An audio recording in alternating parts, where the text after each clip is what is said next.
नमस्ते, मैं हूं किशोर अजवाणी। आप देख रहे हैं देश का नंबर 1 न्यूज चैनल। घड़ी इशारा कर रही है 9 बजे रात का। वक्त 100 बात की एक बात का। 100 बात की एक बात में आज क्या रूस और यूक्रेन के बीच बेलारूस में अगली जंग होगी?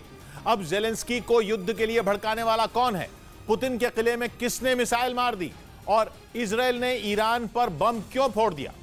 ब्रेकिंग न्यूज आ रही है। यूक्रेन के खुद पर डर्टी बम फोड़ने की साजिश रचने का आरोप लगाने के बाद रूस ने इस बार फिर बेहद सनसनीखेज दावा किया है। रूस के सरकारी मीडिया ने सूत्रों के हवाले से खबर छापी है कि यूक्रेन नकली इस्कंदर एम मिसाइल बनाने में लगा है। इस्कंदर एम मिसाइल रूस की परमाणु बैलिस्टिक मिसाइल है जिसे उसने जमकर यूक्रेन पर दागा है। और अब रूस का कहना है कि यूक्रेन उस मिसाइल का नकली नमूना तैयार करके उसमें घातक परमाणु पदार्थ भरकर उसे अपने ही चेर्नोबिल परमाणु प्लांट के ऊपर फोड़ने वाला है। रूस के इस दावे ने पूरी दुनिया में तहलका मचा दिया है, क्योंकि चेर्नोबिल परमाणु प्लांट वो जगह है जहां आज से 36 साल पहले दुनिया का अब तक का सबसे भयानक परमाणु हादसा हुआ था और आज भी वहां से रेडियो एक्टिव पदार्थ लीक हो रहा है। यानी रूस का कहना है कि पुतिन को फंसाने के लिए जेलेंस्की चेर्नोबिल में बहुत ही शातिर परमाणु चाल चलने वाले हैं। उसका दावा है कि यूक्रेन जानबूझकर खुद पर हमला करके उसका ठीकरा रूस पर फोड़कर उसे विलेन बनाने की साजिश बन रहा है। और इसके लिए यूक्रेन ने रूस के ही हथियार इस्कंदर बैलिस्टिक मिसाइल को अपना हथियार बना लिया है, क्योंकि रूस जंग की शुरुआत से ही अपनी Iskander M short range ballistic missile से यूक्रेन पर आग बरसा रहा है। चाहे आम बम हो या परमाणु बम, इस्कंदर मिसाइल दोनों दागने की ताकत रखती है। और तो और वो एयर डिफेंस सिस्टम को चकमा देने में भी माहिर है। यानी इस्कंदर मिसाइल रास्ता बदलकर अपने टारगेट को खत्म कर सकती है। वहीं चेर्नोबिल परमाणु प्लांट शुरुआत से ही जंग का हॉटस्पॉट बना हुआ है। यूक्रेन पर हमला करने के पहले ही दिन रूस ने उस पर कब्जा कर लिया था, लेकिन एक महीने में ही उसे वहां से निकलना पड़ा था। इसलिए रूस का कहना है कि यूक्रेन ने एकदम सोच समझकर ऐसा फुल प्रूफ प्लान बनाया है जिस पर किसी को शक ना हो, क्योंकि इस्कंदर मिसाइल भी रूस की ही और चेर्नोबिल प्लांट भी रूस के निशाने पर रहा है। इससे पूरी दुनिया मान लेगी कि रूस ने वाकई अपनी इस्कंदर मिसाइल चेर्नोबिल प्लांट पर दाग दी। खलबली मचा देने वाली यह खबर रूस की सरकारी न्यूज एजेंसी स्पुतनिक ने छापी है। खबर कहती है कि यूक्रेन नकली Iskander M short range ballistic missile बनाने की प्लानिंग कर रहा है। लेकिन प्लानिंग सिर्फ इतनी ही नहीं है। कहा गया कि उस मिसाइल में जानलेवा न्यूक्लियर मटेरियल लोड किया जाएगा और फिर परमाणु पदार्थ से लैस उस मिसाइल को चेर्नोबिल प्लांट के ऊपर या तो मार गिराया जाएगा या ब्लास्ट कर दिया जाएगा। और चेर्नोबिल परमाणु प्लांट ऐसा संवेदनशील इलाका है जहां जरा सी ऊंच नीच पूरे यूरोप को मौत की नींद सुला सकती है। चेर्नोबिल परमाणु प्लांट में 1986 में सबसे बड़ा न्यूक्लियर एक्सीडेंट हुआ था, जिसके बाद इतना जबरदस्त रेडिएशन फैला कि आज भी वहां जाना मौत के मुंह में जाने के बराबर है। वहां से लीक हो रहे परमाणु पदार्थ पर काबू पाने के लिए आज भी प्लांट में काम चल रहा है। ऐसे में अगर वहां कुछ भी हुआ तो यूक्रेन अकेला नहीं भुगतेगा, बल्कि उसकी आंच पूरे यूरोप तक जाएगी। रूस का यह दावा उसी कड़ी का हिस्सा है जिसमें वो यूक्रेन पर अपनी जमीन पर डर्टी बॉम्ब फोड़ने की प्लानिंग का आरोप लगा रहा है, ताकि उसका आरोप रूस पर मर सके। डर्टी बम ऐसा बम होता है जिसमें आम बारूद में रेडियो एक्टिव पाउडर मिला दिया जाता है। इससे जैसे ही बारूद फटता है, जोरदार धमाका आसपास के चप्पे चप्पे में रेडियो एक्टिव पदार्थ फैला देता है। रूस यूक्रेन की इस कथित प्लानिंग की पोल खोलने के लिए दुनिया भर के देशों को फोन मिला रहा है। उसके रक्षा मंत्री भारत, अमेरिका, तुर्की, ब्रिटेन और फ्रांस जैसे कई देशों के रक्षा मंत्रियों को फोन करके डर्टी बम का जिक्र कर चुके हैं। हालांकि रूस ने न तो तब कोई सबूत पेश किया था और न ही अब। स्पुतनिक न्यूज एजेंसी ने बस एक बेनाम सूत्र के हवाले से खबर छाप डाली, जिसलिए रूस का दावा किसी के भी गले नहीं उतर रहा। लेकिन रूस का कहना है कि उसके सूत्र बता रहे हैं कि यूक्रेन ने डमी इस्कंदर मिसाइल बना भी ली है, जिसे उसकी एयरफोर्स चेर्नोबिल न्यूक्लियर प्लांट के एक्सक्लूजन जोन के ऊपर मार गिराएगी, ताकि पूरी दुनिया में ढिंडोरा पीटा जा सके कि रूस ने यूक्रेन पर परमाणु हमला कर दिया है। और अगर दुनिया ने यूक्रेन पर विश्वास कर लिया तो तीसरा विश्व युद्ध तय है, क्योंकि अमेरिका रूस को बिल्कुल साफ लफ्जों में चेतावनी दे चुका है कि अगर यूक्रेन पर परमाणु बम गिरा तो रूस को उसका खतरनाक अंजाम भुगतना होगा। इस बीच यूक्रेन ने दावा किया कि पुतिन यूक्रेन के परमाणु प्लांट में सीक्रेट बम बना रहे हैं, जिसे वो यूक्रेन में तबाही के लिए इस्तेमाल करेंगे। यूक्रेन का सबसे बड़ा परमाणु प्लांट पुतिन के कब्जे में है और उसकी कोशिश है कि वहां से रूस के सैनिक हट जाएं, क्योंकि उसे डर है कि पुतिन केवल मिसाइलें दागकर और बम बरसाकर नहीं रुकने वाले। वो यूक्रेन में तबाही की हद पार करने के मूड में है, जिसके लिए मिसाइल और दूसरे खतरनाक हथियार काफी नहीं है, क्योंकि 9वें महीने में पहुंच चुकी यूक्रेन जंग का नतीजा निकलता नहीं दिख रहा। पुतिन ने वहां बर्बादी का खुला खेल तो खेल लिया, लेकिन हार जीत का फैसला नहीं कर पाए, क्योंकि यूक्रेन को दूसरे देशों से हथियार मिलते रहे, जिनकी मदद से उसने कई इलाकों में वापसी की और उन पर दोबारा कब्जे का दावा किया, जिसकी वजह से रूस यूक्रेन के कई इलाकों पर पूरी तरह कब्जा करते करते चूक गया। लेकिन अब खबर है कि वो यूक्रेन में विनाश के लिए सीक्रेट बम बना रहा है, वो भी कहीं और नहीं बल्कि ज़ापोरिज़िया न्यूक्लियर प्लांट में, क्योंकि इस न्यूक्लियर प्लांट पर रूस का कब्जा है। और यूक्रेन की कंपनी एनर्जी एटम का दावा है कि पुतिन ज़ापोरिज़िया न्यूक्लियर प्लांट में सीक्रेट बम बना रहे हैं, जिसके लिए वो वहां रखी चीजों और रेडियो एक्टिव कचरे का इस्तेमाल कर रहे हैं। वैसे यूक्रेन ने दुनिया को अपना यह डर पहले भी दिखाया है और कहा है कि रूस वहां आतंकी हमले करने का प्लान बना रहा है, जिसके बाद उसने एक बार फिर रूस की नीयत पर उंगली उठाई। इस बार तो उसने ज़ापोरिज़िया न्यूक्लियर प्लांट में चेकिंग की मांग ही कर डाली, क्योंकि वहां कचरे के रूप में बहुत सारी ऐसी चीजें हैं जिनसे रूस बम बना सकता है। यूक्रेन की कंपनी एनर्जी एटम ने मांग की कि संयुक्त राष्ट्र के अधिकारी यूक्रेन के न्यूक्लियर प्लांट का दौरा करें, क्योंकि वो जो कह रहा है उसके सबूत वहां मिल जाएंगे। कंपनी ने यह तक दावा किया कि रूस नहीं चाहता कि यूक्रेन या संयुक्त राष्ट्र के अधिकार ज़ापोरिज़िया न्यूक्लियर प्लांट समेत उसके कब्जे वाले दूसरे न्यूक्लियर प्लांट में घुसे। एनर्जी एटम की ओर से जानकारी दी गई कि ज़ापोरिज़िया न्यूक्लियर प्लांट में 174 कंटेनर ऐसे हैं जिनमें परमाणु ईंधन भरा है, और अगर इन कंटेनर में विस्फोट हुआ तो 100 किलोमीटर तक रेडिएशन फैल सकता है, जिससे ऐसी बर्बादी होगी कि निपटना मुश्किल हो जाएगा। और इसीलिए यूक्रेन इस बात का पता लगाना चाहता है कि वहां हो क्या रहा है। ज़ापोरिज़िया न्यूक्लियर प्लांट यूरोप का सबसे बड़ा न्यूक्लियर प्लांट है, और यूक्रेन जंग के शुरुआती दौर में ही रूस ने उस पर कब्जा कर लिया था, जिसके बाद यूक्रेन ने खूब हाथ पांव मारे, लेकिन रूस के सैनिकों को वहां से नहीं निकाल पाया। ज़ापोरिज़िया में रूस और यूक्रेन के बीच भीषण जंग भी हुई। कभी रूस ने यूक्रेन पर आरोप लगाया कि वो प्लांट पर बम बरसा रहा है, तो कभी यूक्रेन ने रूस पर। लेकिन वहां जो हालात मार्च में थे वही अक्टूबर में है। रूस की सेना प्लांट के अंदर है और यूक्रेन के कर्मचारी प्लांट की देखरेख कर रहे हैं, और यही बात यूक्रेन को परेशान कर रही है, क्योंकि उसे लग रहा है कि प्लांट में एक ऐसा बम तैयार किया जा रहा है जो किसी खतरनाक परमाणु बम से कम नहीं होगा। उधर परमाणु युद्ध की तैयारियों के बीच रूस ने सीरिया में भी एक बड़ी मिलिट्री ड्रिल करके अपनी सेना की ताकत दिखाई। एक रोज पहले ही रूस ने न्यूक्लियर ड्रिल शुरू की थी, जिसका सीधा प्रसारण पुतिन ने खुद देखा था, और अब उनकी सेना ने अपने खतरनाक हथियारों की भी ताकत दिखाई। दुनिया को अपना दम दिखाने के लिए रूस ने सीरिया की जमीन को चुना। सीरिया की सेना के साथ मिलकर पुतिन की फौज ने एक पहाड़ी इलाके में जंग का अभ्यास किया। वहां रूस के लॉन्चरों ने ताबड़तोड़ रॉकेट बरसाए। यूक्रेन जंग के बीच इस मिलिट्री ड्रिल के लिए रूस और सीरिया के सैनिक अभ्यास की जगह पहुंचे, और फिर वहां असली जंग की तरह गोलाबारी शुरू हो गई, और देखते ही देखते पूरा इलाका धमाकों की आवाज से थर्रा उठा। दावा है कि दोनों देशों के सबसे आधुनिक लड़ाकू विमानों और जंगी हेलीकॉप्टरों को भी इस अभ्यास में शामिल किया गया, जिनकी मदद से दुश्मन के ठिकानों पर बम बरसाए गए। माना जा रहा है कि रूस की ये ड्रिल यूक्रेन पर किसी बड़े हमले की आहट है, क्योंकि जिस तरह से पुतिन इन दिनों आक्रामक तेवर दिखा रहे हैं, उससे ये आशंका बढ़ती जा रही है कि वो यूक्रेन पर अब तक का सबसे बड़ा हमला करने की तैयारी कर रहे हैं। एक दिन पहले ही उनके आदेश पर रूस ने न्यूक्लियर ड्रिल भी शुरू की थी, जिसमें उसने परमाणु मिसाइलों से हमले का अभ्यास किया था। रूस ने इस ड्रिल में जमीन, हवा और पानी में निशाने को तबाह कर देने वाली खतरनाक मिसाइलें दागी थी। इनमें इंटरकॉन्टिनेंटल बैलिस्टिक मिसाइल भी शामिल रही, जो एक महाद्वीप से दूसरे महाद्वीप तक वार कर सकती है। और पुतिन ने खुद अपने देश के इस परमाणु अभ्यास को देखा, साथ ही दुनिया को यह दिखाया कि अमेरिका की धमकियों से वो डरने वाले नहीं हैं। और ये ड्रिल करके उन्होंने नेटो को भी उसी की भाषा में जवाब दिया, जिसके 14 देश पहले से ही न्यूक्लियर ड्रिल कर रहे हैं। पुतिन के इस रुख से माना जा रहा है कि उन्होंने 8 महीने से छिड़ी जंग में अब आखिरी फैसला कर लिया है, और डर है कि पुतिन का वही फैसला यूक्रेन के विनाश की वजह बन सकता है, क्योंकि पश्चिमी मीडिया कई बार ऐसी आशंका जता चुका है कि यूक्रेन युद्ध का अंत परमाणु हमले से हो सकता है। इसके साथ ही पुतिन के करीबी कादिरोव ने भी ज़ेलेंस्की के खिलाफ हुंकार भर दी है। यानी यूक्रेन के लिए आने वाले दिन किसी बुरे सपने से कम होने वाले नहीं हैं। माना जा रहा है कि उसके ऊपर कभी भी डबल अटैक हो सकता है, जिससे बच पाना ज़ेलेंस्की की फौज के लिए मुमकिन नहीं होगा। ऐसा इसलिए क्योंकि यूक्रेन पर पहला खतरा परमाणु हमले का है। माना जा रहा है कि पुतिन जंग खत्म करने के लिए कभी भी अपना आखिरी दांव चल सकते हैं, जबकि दूसरा खतरा यूक्रेन पर रमजान कादिरोव की शक्ल में मंडरा रहा है। वो भी यूक्रेन के शहरों को जला डालने की चेतावनी दे चुके हैं। ऐसे में अगर यूक्रेन पर यह डबल अटैक हो गया तो माना जा रहा है कि 9वें महीने में पहुंच चुकी जंग जल्द ही खत्म हो जाएगी। इधर हेट स्पीच के एक मामले में समाजवादी पार्टी के नेता आजम खान को 3 साल की सजा सुनाई गई। उन्हें 2019 लोकसभा चुनावों के दौरान रामपुर में भड़काऊ भाषण देने के मामले में दोषी करार दिया गया था, जिसके बाद रामपुर की MP MLA कोर्ट ने उन्हें 3 साल की सजा सुनाई। इसके साथ ही आजम खान पर 25,000 रुपए का जुर्माना भी लगाया गया।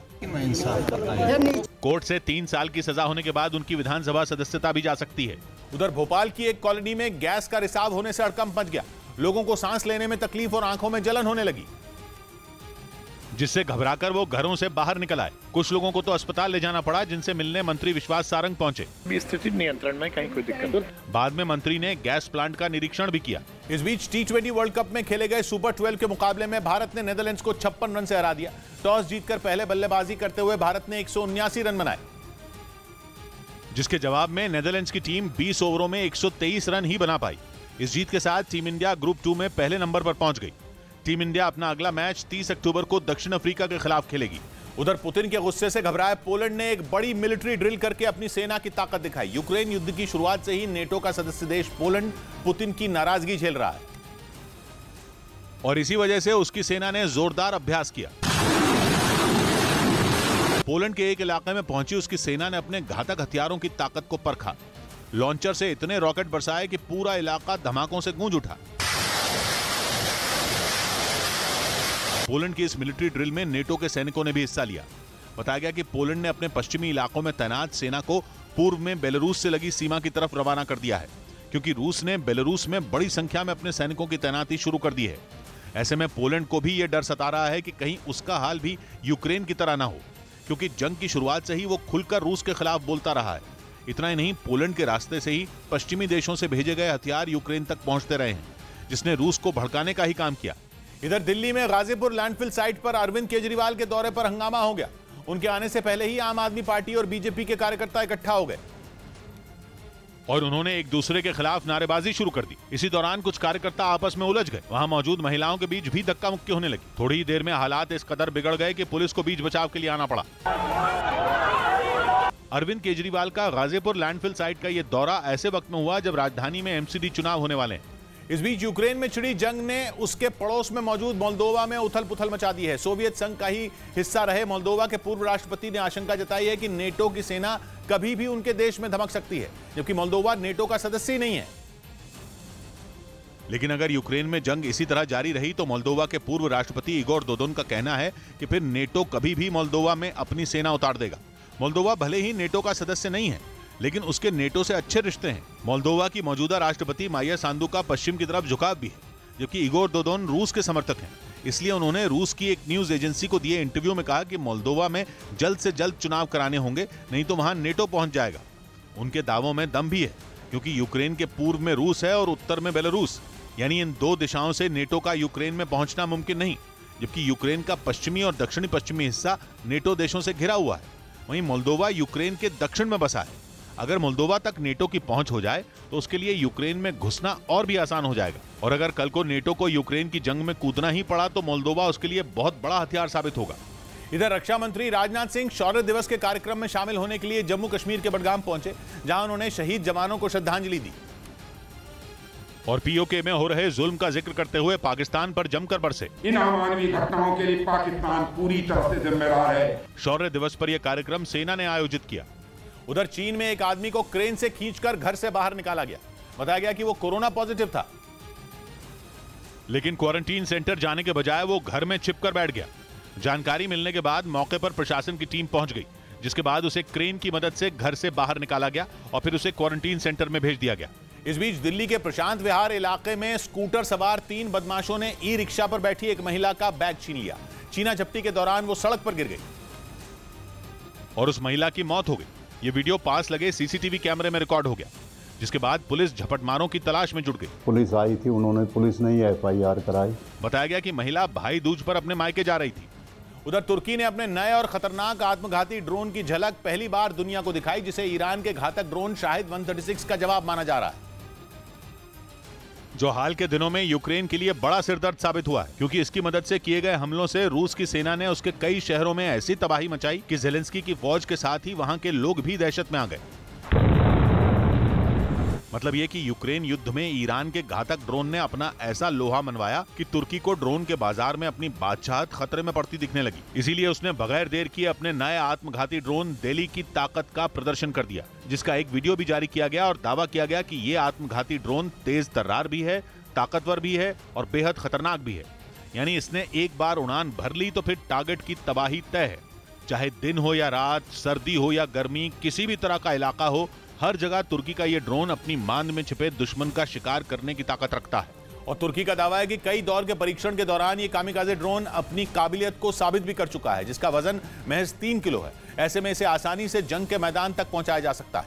ये ड्रोन अपने साथ 13 किलो विस्फोटक लेकर उड़ान भरने की ताकत रखता है, लेकिन ये बम नहीं बरसाता है, बल्कि खुद एक बम की तरह है जो दुश्मन के ठिकाने पर गिरकर उसे तबाह कर देता है। इस ड्रोन को एंटी जैमिंग डिवाइस से लैस किया गया है, मतलब दुश्मन की एंटी ड्रोन गन इसका बाल भी बांका नहीं कर पाएगी। साथ ही ये ड्रोन करीब 75 मिनट तक उड़ान भर लेता है और 85 किलोमीटर की दूरी तय कर सकता है। और तुर्की का यह नया ड्रोन करीब 12,000 फीट की ऊंचाई पर उड़ान भरते हुए दुश्मन के इलाके में दाखिल होता है, जबकि करीब 500 फीट से लेकर 1500 फीट की ऊंचाई से टारगेट पर सटीक हमला कर सकता है। और तुर्की ने ऐसे समय में इसकी झलक दुनिया को दिखाई जब रूस और यूक्रेन की जंग 9वें महीने में एंट्री ले चुकी है। और इस दौरान तुर्की के बारकताश TB2 ड्रोन ने यूक्रेन की सेना का बहुत साथ दिया। जंग के शुरुआती दिनों से ही तुर्की का यह ड्रोन रूसी सेना के टैंकों और बख्तरबंद गाड़ियों के लिए काल साबित हुआ। इसकी मदद से किए गए ताबड़तोड़ हमलों की वजह से कई मोर्चों पर पुतिन की फौज पीछे हटने को मजबूर भी हुई। और अब तुर्की एक नया ड्रोन लेकर आया है जो ईरान के शाहिद 136 ड्रोन की तरह कामिकाजे मतलब आत्मघाती है। ऐसे में माना जा रहा है कि अगर यूक्रेन की सेना को तुर्की से यह नया हथियार मिल गया तो उसकी ताकत कई गुना बढ़ जाएगी और वो रूस के ड्रोन हमलों का करारा जवाब दे पाएगी, जिससे लड़ाकू ड्रोन के बाजार में तुर्की भी अपनी धमक कायम रख पाएगा। इधर तेलंगाना में होने वाले उपचुनाव से पहले एक फार्म हाउस से भारी मात्रा में कैश मिलने के बाद सियासी हंगामा शुरू हो गया। सत्ताधारी पार्टी TRS का आरोप है कि बीजेपी से जुड़े कुछ लोगों ने उसके 4 विधायकों को पैसों का लालच देने की कोशिश की, जिसके विरोध में आगजनी शुरू हो गई। TRS के कई नेता रंगारेड्डी जिले में सड़कों पर उतर आए। उन्होंने पुतला फूंकने के बाद वहां धरना दिया। TRS का आरोप है कि बीजेपी मुनुगोडे उपचुनाव से पहले उसके कुछ विधायकों से संपर्क करने में जुटी है। हालांकि बीजेपी ने इन आरोपों को सिरे से खारिज कर दिया।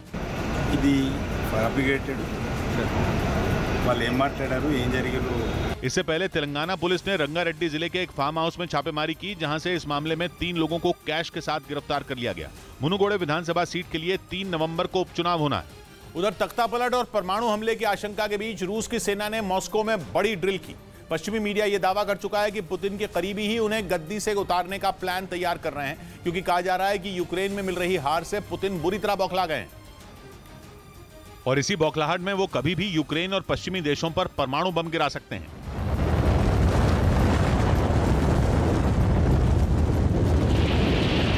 और अगर पुतिन ने ऐसा कर दिया तो जवाब देने के लिए पश्चिमी देश भी रूस के खिलाफ एटम बम का इस्तेमाल करेंगे, जिसका निशाना रूस की राजधानी भी बन सकती है।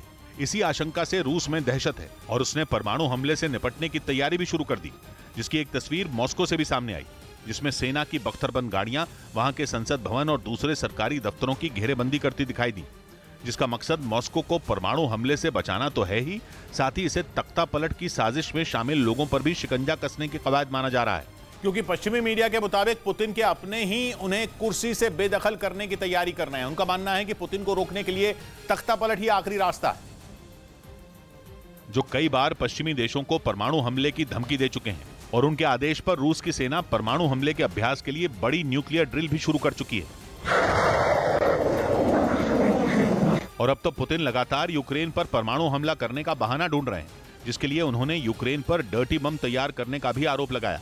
और हाल के दिनों में रूस की सरकार अमेरिका समेत नेटो के दूसरे बड़े सदस्य देशों के सामने भी डर्टी बम का मुद्दा उठा चुकी है, जिसे यूक्रेन पर परमाणु बम फोड़ने का पुतिन का पैंतरा माना जा रहा है।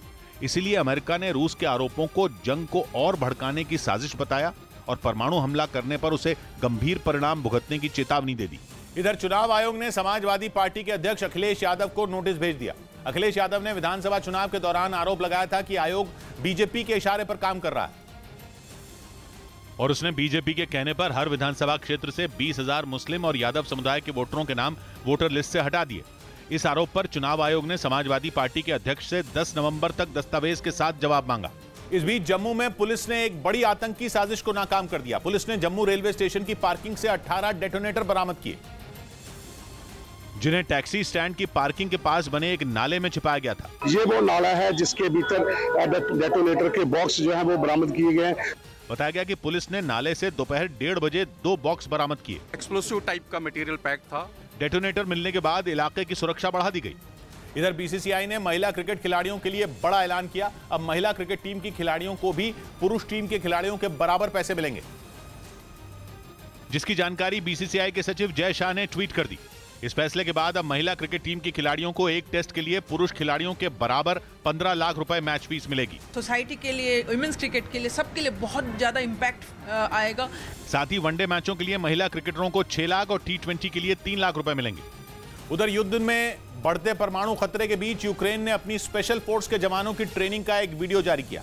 बताया गया कि ये जवान ट्रेनिंग के बाद सीधे जंग के मैदान में भेजे जाएंगे, जहां ये रूसी सेना पर मिसाइलों और दूसरे हथियारों से कहर बरपाएंगे। जंग के मैदान में उतरने से पहले इनकी ट्रेनिंग का जो वीडियो सामने आया, उसमें वो हथियारों के साथ दुश्मन से निपटने का अभ्यास करते नजर आए। जेलेंस्की की स्पेशल फोर्स के जवानों ने कई तरह की आधुनिक राइफलों के साथ पसीना बहाया। दिन में ट्रेनिंग पूरी करने के बाद जवानों ने रात में भी दुश्मन पर कैसे कहर बरपाया जाए, इसकी भी ट्रेनिंग ली। बताया जा रहा है कि इन जवानों को रूस के कब्जे वाले इलाकों के पास तैनात किया जाएगा, ताकि पुतिन की फौज को पीछे खदेड़ा जा सके। इधर गुजरात के अहमदाबाद में दिवाली पर सड़क पर हुड़दंग करने वालों को पुलिस ने सबक सिखा दिया।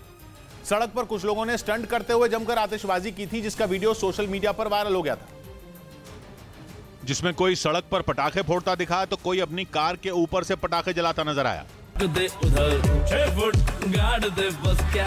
एक एक कर लोगों ने सड़क पर पटाखे जलाकर आतिशबाजी की, लेकिन जैसे ही इसका वीडियो वायरल हुआ, पुलिस ने इन लोगों को पकड़ लिया और फिर इनसे बीच सड़क पर ही उठक बैठक करवाई। हालांकि काफी देर तक कान पकड़कर उठक बैठक करवाने के बाद पुलिस ने इन लोगों को चेतावनी देकर छोड़ दिया, लेकिन कुछ लोगों पर कानूनी कार्रवाई भी की गई। आरोप है कि दिवाली के दिन इन लोगों ने सड़क पर पटाखों के साथ अलग अलग तरह के स्टंट किए थे। इस बीच रूस ने स्टारलिंक के मालिक एलॉन मस्क को बहुत बड़ी चेतावनी दी है। रूस की तरफ से कहा गया है कि अगर अंतरिक्ष का इस्तेमाल यूक्रेन की जंग में किया गया तो वो सैटेलाइट नष्ट करने वाले हथियारों का इस्तेमाल करेगा।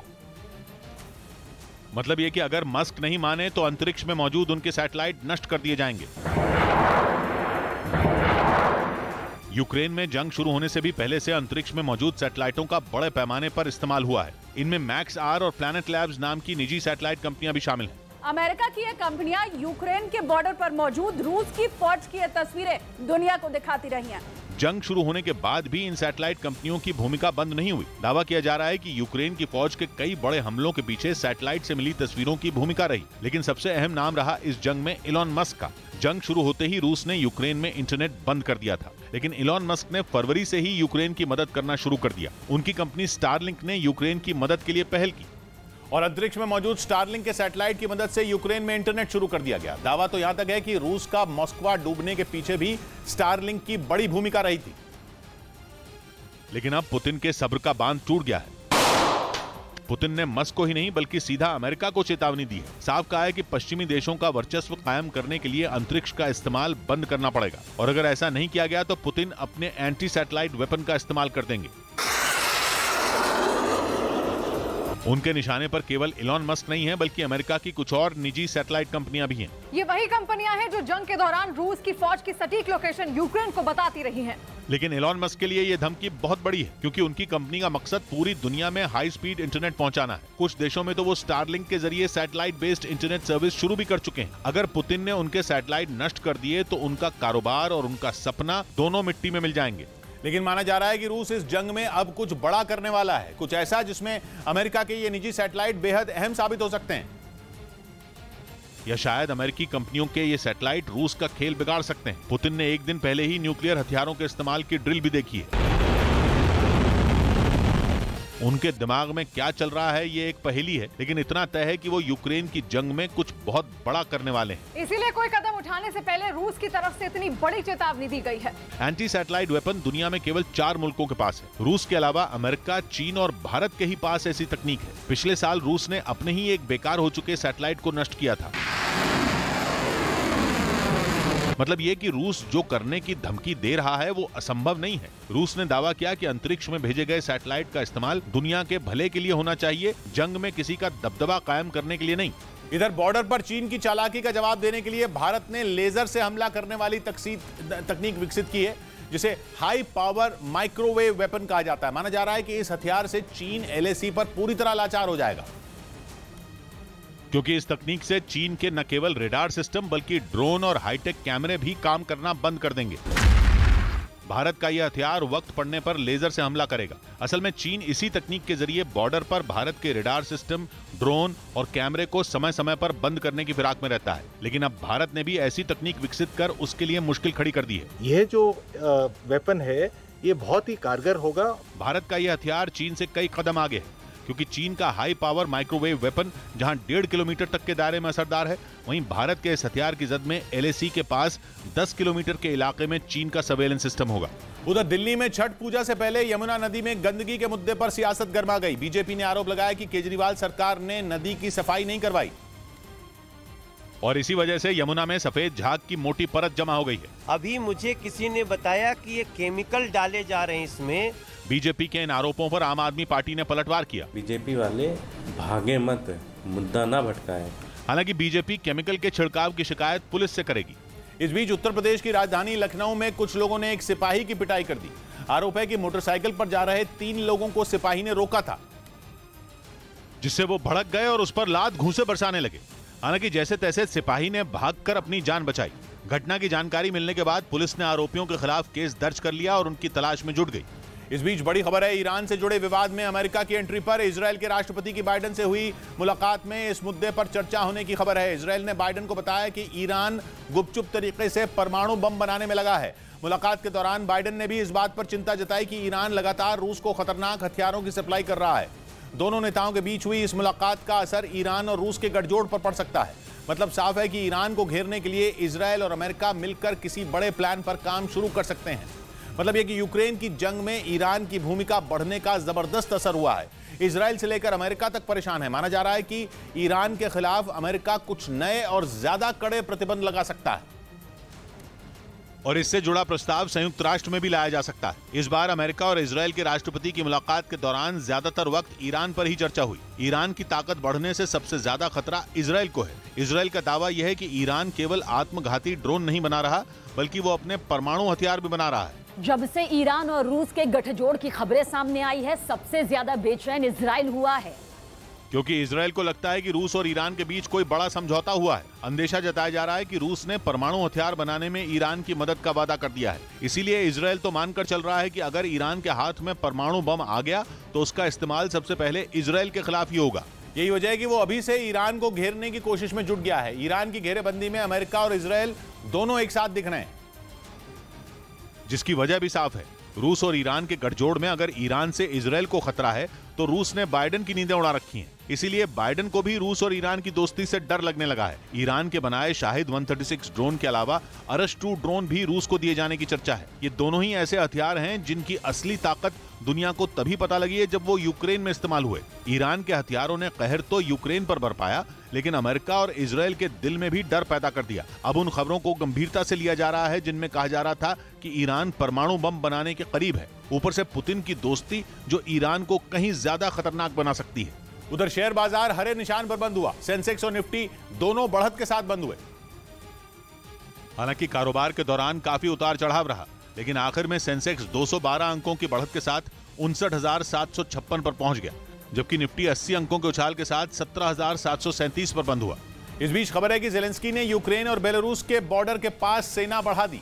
माना जा रहा है कि यह सब इसलिए हो रहा है क्योंकि रूस और बेलारूस मिलकर ज्वाइंट मिलिट्री टास्क फोर्स बना रहे हैं और पुतिन के हजारों सैनिक बेलारूस पहुंच गए, जो पुतिन के हमले से तंग कीव के लिए बड़ा खतरा है। क्योंकि बताया जा रहा है कि बेलारूस में रूसी सैनिकों का जमावड़ा इसलिए हो रहा है क्योंकि पुतिन कीव को जेलेंस्की से छीनना चाहते हैं। ब्रिटेन पहले ही बता चुका है कि बेलारूस और रूस का ज्वाइंट फोर्स बनाना केवल एक बहाना है, क्योंकि रूस की सेना बेलारूस के रास्ते कीव में घुसने वाली है। जिसके बाद खबर आई कि जेलेंस्की भी अलर्ट हो गए हैं, क्योंकि उन्हें भी लग रहा है कि रूस बेलारूस के रास्ते यूक्रेन में घुसने वाला है। खबर है कि इसी वजह से उन्होंने यूक्रेन के उत्तरी बॉर्डर पर सैनिक बढ़ा दिए हैं। और खबर है कि आने वाले कुछ घंटों में यूक्रेन के उत्तरी बॉर्डर पर यूक्रेन के हजारों सैनिक पहुंचने वाले हैं, क्योंकि जेलेंस्की को लग गया है कि बेलारूस और रूस वहां से हमला करने वाले हैं और अगर उन्हें कीव को बचाना है तो वहां सुरक्षा कड़ी करनी होगी, क्योंकि अगर रूस ने वहां से एंट्री कर ली तो कीव उनके लिए दूर नहीं, क्योंकि बेलारूस बॉर्डर से कीव केवल 225 किलोमीटर दूर है। लेकिन कई जानकार मान रहे हैं कि जेलेंस्की का यह कदम रूस की जीत है। क्योंकि पुतिन जैसा चाहते थे ज़ेलेंस्की ने वैसा कर दिया और अपना सारा ध्यान यूक्रेन के उत्तरी बॉर्डर पर डाल दिया, क्योंकि हो सकता है कि ये केवल पुतिन का ट्रैप हो और वो चाहते हो कि यूक्रेन की ज्यादातर सेना बेलारूस बॉर्डर पर पहुंच जाए, जिसके बाद यूक्रेन में मौजूद उनकी सेना का बोझ कुछ कम हो सके, क्योंकि पुतिन के हजारों सैनिक पहले से यूक्रेन में मौजूद हैं। रही बात कीव की, तो उसका तो वैसे भी बुरा हाल है और पुतिन चाहें तो केवल अपनी मिसाइलों से ही उसे पस्त और खत्म कर सकते हैं। उधर अमेरिका के कैलिफोर्निया से डराने वाला एक वीडियो सामने आया। वहां उत्तरी हॉलीवुड इलाके की एक बिल्डिंग में अचानक आग लगने से अफरा तफरी मच गई, क्योंकि उससे उठने वाली लपटें आसमान छूने को बेताब नजर आईं। वहां से जो वीडियो सामने आया उसमें बिल्डिंग पूरी तरह से आग में घिरी नजर आई, जिसे बुझाने के लिए दमकल की टीमें कड़ी मशक्कत करती दिखाई दी, जिसके लिए वहां कम से कम 10 दमकल की गाड़ियां तैनात दिखी। 3 दमकल कर्मी ऊंची सीढ़ी लगाकर ऊपर से आग बुझाने के लिए लगातार पानी की बौछार करते नजर आए। वहीं दमकल की कई गाड़ियां चारों तरफ से पानी की मोटी धार की मदद से उसे बुझाने की कोशिश में लगी दिखी। गनीमत यह रही कि हादसे के वक्त वहां कोई मौजूद नहीं था, लेकिन बिल्डिंग के राख होने से करोड़ों रुपए के नुकसान की आशंका जताई गई। दावा किया गया कि आग पर काबू पाने में कई घंटों का वक्त लग गया, लेकिन उससे निकलने वाले धुएं ने काफी देर तक आसमान पर कब्जा जमाए रखा। इस बीच अमेरिका ने दावा किया कि ईरान से ड्रोन लेने के बदले रूस उसे प्रदर्शन कुचलने के तरीके सिखा रहा है। ईरान में पिछले 40 दिनों से हिजाब के विरोध में जोरदार प्रदर्शन हो रहे हैं, जिनसे पार पाने के तरीके सिखाकर रूस ईरान से घातक शाहिद 136 ड्रोन ले रहा है और फिर उन्हीं ड्रोन का इस्तेमाल करके यूक्रेन में खूनी खेल खेल रहा है, क्योंकि इस महीने की शुरुआत से ही रूस ने जितने भी भीषण हमले यूक्रेन के शहरों पर बोले हैं, उनके पीछे ईरान का ड्रोन ही रहा है। और कहा तो ये जा रहा है कि ईरान के शाहिद 136 ड्रोन ने ही जंग में रूस को नई जिंदगी दी है, क्योंकि इस ड्रोन के हाथ लगने से पहले रूस के हथियार युद्ध के मैदान में दम तोड़ते दिख रहे थे, लेकिन जैसे ही रूस के पास ईरान की ये उड़ती आफत पहुंची, वो एक बार फिर ज़ेलेंस्की के सैनिकों पर कहर बनकर टूट पड़ा। और अमेरिका ने दावा किया कि ईरान ने अपने यहाँ हो रहे प्रदर्शनों को दबाने के तरीके सीखने के लिए रूस को इसकी एक बड़ी खेप दी है। और इसी बात ने अमेरिका को बुरी तरह भड़का दिया, क्योंकि रूस पहले से ही उसके लिए सिरदर्द बना हुआ है। वो जंग में अमेरिका की एक भी नहीं सुन रहा है और अब उसका एक और दुश्मन ईरान भी खुलकर रूस के साथ खड़ा दिखाई दे रहा है। हालांकि ईरान ने अब तक ड्रोन रूस को देने की बात नहीं मानी है, लेकिन अमेरिका ने उसे यह चेतावनी दे दी कि वो इस घातक हथियार की सप्लाई रूस को न करे, जिससे यूक्रेन में तबाही मच रही है। अमेरिका ने दावा किया कि ईरान अपने घर में तो लोगों को मार ही रहा है, यूक्रेन के लोगों की मौत के पीछे भी उसी का हाथ है, क्योंकि ड्रोन की डील के बदले रूस उसे ऐसी तरकीबें सिखा रहा है जिनसे वो वहां हो रहे प्रदर्शनों को कुचल सके। और माना जाता है कि पुतिन इस काम में माहिर हैं, जिन्होंने 1999 से 2009 तक लड़ी गई दूसरी चेचनिया वॉर में विद्रोह को बुरी तरह कुचल दिया था। दावा है कि इसी तरह पुतिन ने बेलारूस में अपने दोस्त लुकाशेंको के विरोधियों का खात्मा करने में मदद की थी। और अमेरिका ने दावा किया कि वो ठीक इसी तरह ईरान की भी मदद कर रहे हैं, ताकि वहां 40 दिनों से चल रहे विरोध प्रदर्शनों को खत्म करवाया जा सके। ये प्रदर्शन हिजाब पर कानून का विरोध करने वाली महसा अमीनी की 17 सितंबर को हिरासत में हुई मौत के बाद से ही जारी है। और ईरान के कई शहर प्रदर्शन की इस आग में जल रहे हैं। पुलिस और प्रदर्शनकारियों में हिंसक झड़प वहां आम बात हो गई है। ऐसा लगता है मानो पूरा ईरान ही हिजाब के खिलाफ सड़कों पर उतर आया हो। आरोप है कि इन्हीं प्रदर्शनों को दबाने के लिए ईरान ने रूस से ऐसे तरीके सीखे जो लोगों में डर पैदा कर दे, और दावा है कि ईरान ऐसे सख्त कदम उठा भी रहा है। इसके साथ ही वो ऐसी कोशिशों में भी जुटा है कि वहां की खबरें दुनिया के सामने न आ पाएं। ईरान ने प्रदर्शनकारियों को भड़काने के आरोप में यूरोपियन यूनियन के कई अधिकारियों को ब्लैकलिस्ट कर दिया। इसके साथ ही 12 लोगों और 8 संस्थाओं को बैन भी कर दिया गया, जिसके बाद वो अब ईरान में नहीं घुस पाएंगे। इधर लद्दाख में एलएसी के पास भारतीय फौज की ताकत से घबराए चीन की नई पैंतरेबाजी का पर्दाफाश हो गया। खुफिया सूत्रों से मिली जानकारी के मुताबिक उसने पेंगोंग झील के आसपास अपनी सेना का जमावड़ा बढ़ाना शुरू कर दिया और पिछले 20 दिन में इस इलाके के पास अपनी सीमा में 80 से ज्यादा नए शेल्टर बना लिए, जबकि अक्टूबर महीने की शुरुआत में वहां पे 150 से ज्यादा टेंट और शेल्टर दिखाई दिए थे। खबर है कि चीन ने वहां ट्रांसपोर्ट बेस भी तैयार कर लिया है, ताकि जरूरत पड़ने पर कम समय में पेंगोंग झील तक पहुंचा जा सके। उधर गुजरात के वलसाड़ में फायर हेयर कट के दौरान एक लड़का बुरी तरह झुलस गया। फायर हेयर कट के लिए बालों पर पहले केमिकल लगाया गया, फिर जैसे ही माचिस जलाई गई, आग उसके बालों से सीधा कपड़ों तक जा पहुंची, जिससे वो बुरी तरह झुलस गया। आग इतनी तेजी से भड़की कि बाल काटने वाला भी उसे तुरंत काबू नहीं कर पाया।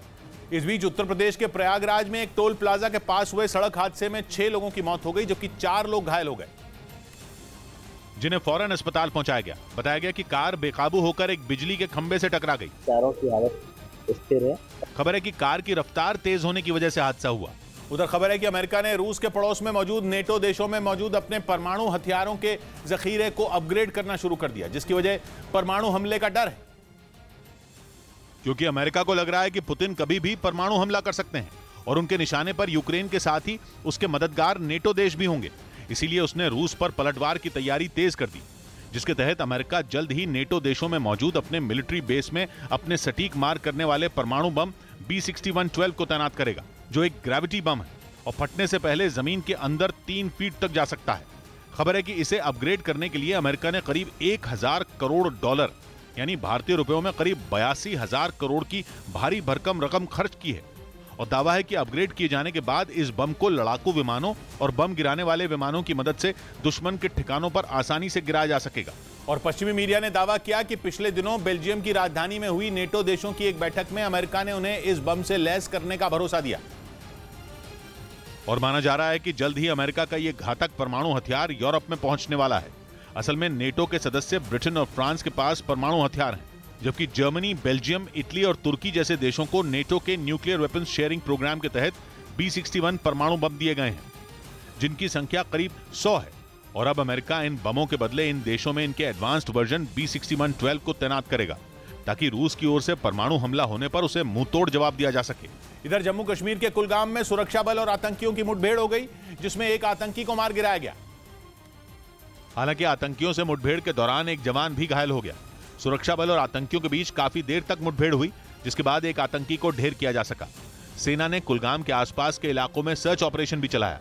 उधर विदेश मंत्री एस जयशंकर यूक्रेन युद्ध के बीच पहली बार रूस की यात्रा पर जाएंगे। वहां 8 नवंबर को वो रूस के विदेश मंत्री से मुलाकात करेंगे और दोनों के बीच द्विपक्षीय संबंधों और अंतर्राष्ट्रीय मुद्दों पर बात होगी। खबर है कि इस दौरान यूक्रेन युद्ध को लेकर भी चर्चा हो सकती है। जयशंकर के रूस दौरे की जानकारी रूस के विदेश मंत्रालय की तरफ से दी गई। इस बीच राष्ट्रीय मानवाधिकार आयोग ने बच्चों की सौदेबाजी के आरोपों पर राजस्थान सरकार को नोटिस भेज दिया। आयोग ने गहलोत सरकार से इस मामले में 4 हफ्तों में जवाब मांगा, क्योंकि आरोप है कि राजस्थान के कुछ जिलों में 8 से 18 साल की लड़कियों को दिल्ली और मुंबई समेत कई दूसरे राज्यों में बेचा जा रहा है। आयोग ने राजस्थान के डीजीपी को भी इस मामले में जवाब दाखिल करने का निर्देश दिया। उधर पश्चिमी मीडिया ने दावा किया कि यूक्रेन की एक एरोस्पेस कंपनी ने ही जेलेंस्की के साथ धोखा किया।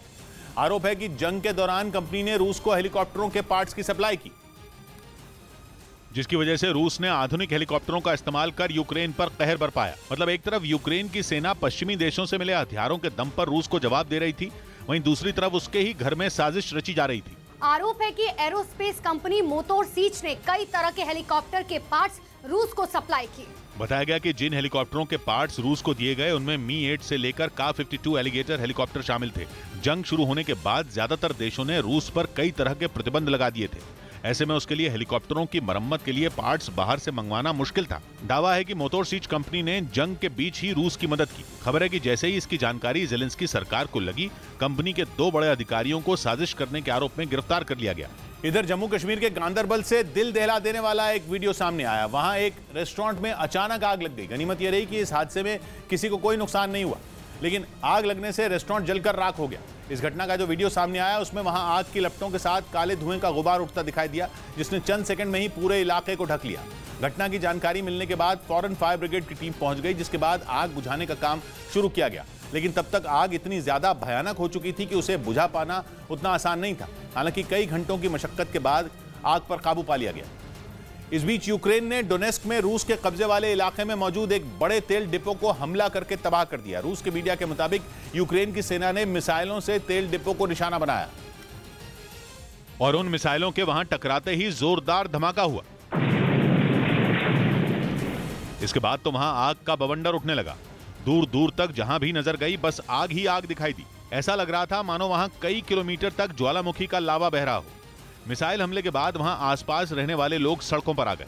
वो भी तेल डिपो में लगी आग को चुपचाप खड़े होकर देखते नजर आए। किसी को कुछ समझ में नहीं आ रहा था कि आखिर उसे बुझाने के लिए क्या किया जाए। रूस ने दावा किया कि यूक्रेन के निशाने पर तेल डिपो के करीब का ही एक रेलवे स्टेशन था, लेकिन उसकी मिसाइलों ने तेल डिपो को निशाना बना लिया। दावा किया गया कि कई घंटों बाद वहां लगी भीषण आग को बुझा लिया गया। इधर उत्तर प्रदेश के प्रयागराज में कुछ लड़कों ने चलते ऑटो से एक लड़की को बाहर फेंक दिया, जिसकी इलाज के दौरान मौत हो गई। बताया गया कि वो कॉलेज से घर जाने के लिए ऑटो में बैठी थी। जिसमें कुछ लड़के उसके साथ छेड़छाड़ करने लगे और आरोप है कि विरोध करने पर लड़की को ऑटो से फेंक दिया। मामला मर्डर का आया था। वहीं पुलिस ने ऑटो ड्राइवर को गिरफ्तार कर लिया, जबकि बाकी आरोपियों की तलाश जारी है।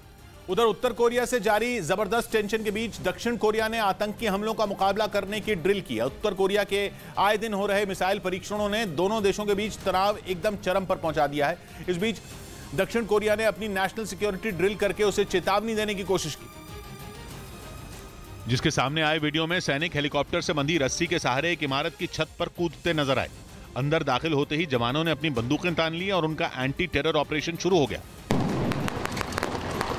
इस दौरान आतंकी बनाए गए एक शख्स को ढेर होते हुए भी दिखाया गया और फिर बंधक बनाए गए लोगों को छुड़ा लिया गया।